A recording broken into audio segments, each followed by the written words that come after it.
So, G.I. Joe is in a bit of a rough place. It had another bomb with the Snake Eyes movie, and Hasbro's attempts to make G.I. Joe a big deal seem to be to tie it into Transformers in some way.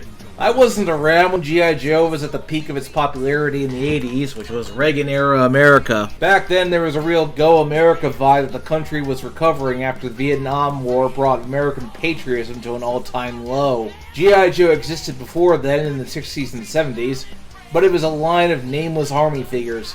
In the 1980s, Hasbro came to Marvel with the idea to reinvent the G.I. Joe brand. And Larry Hama was given the task of giving characters names and backstories. He even created a faction from the fight against, Cobra.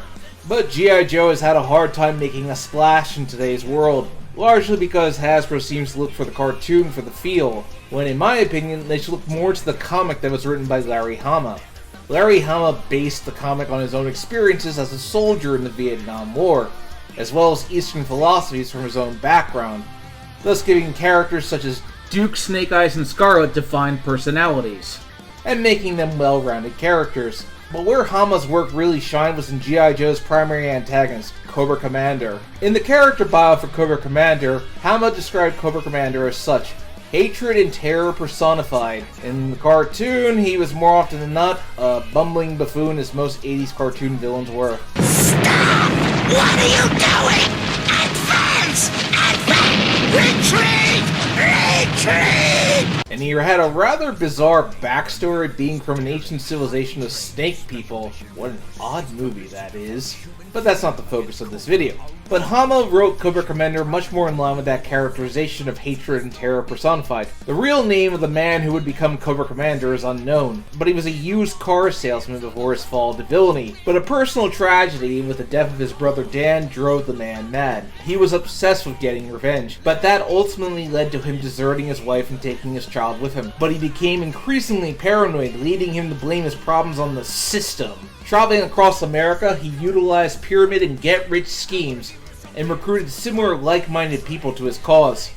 Moving to the town of Springfield, a town that was struggling and had become disillusioned with the system, this man took control of the town, and they formed an organization, one that would slowly coil around the world like a cobra.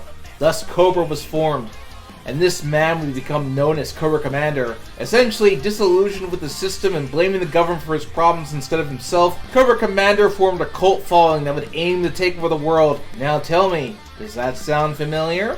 Larry Hama imagined Cobra Commander as being in love with the sound of his own voice, and based him heavily off famous conservative pundit William F. Buckley, who, well, let's just say he was very much the Trump of his day. So to make things short, how do you make G.I. Joe relevant? Simple. You take inspiration from the comics and not the cartoon. I'm not bashing the cartoon. I must admit the G.I. Joe cartoon I remember as a kid was the extreme cartoon, because everything in the 90s had to be extreme. Although I probably did catch a rerun or two of the D cartoon, which is not very good. Cobra Commander in those cartoons was your pretty typical incompetent 80s cartoon villain. But in the comics, he was hatred and terror personified.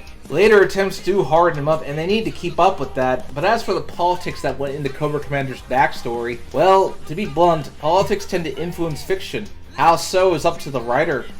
Larry Hama knew what he was doing with Cobra Commander. Cobra Commander shows a darker side to America, what it could become. At the end of the day, it shouldn't be too hard to make G.I. Joe relevant today. It's a group of people fighting fascism. When is that ever not relevant? If you like this video, please hit the bell and subscribe button. If you want more, check out my Patreon, which is provided in the description below. See you next time.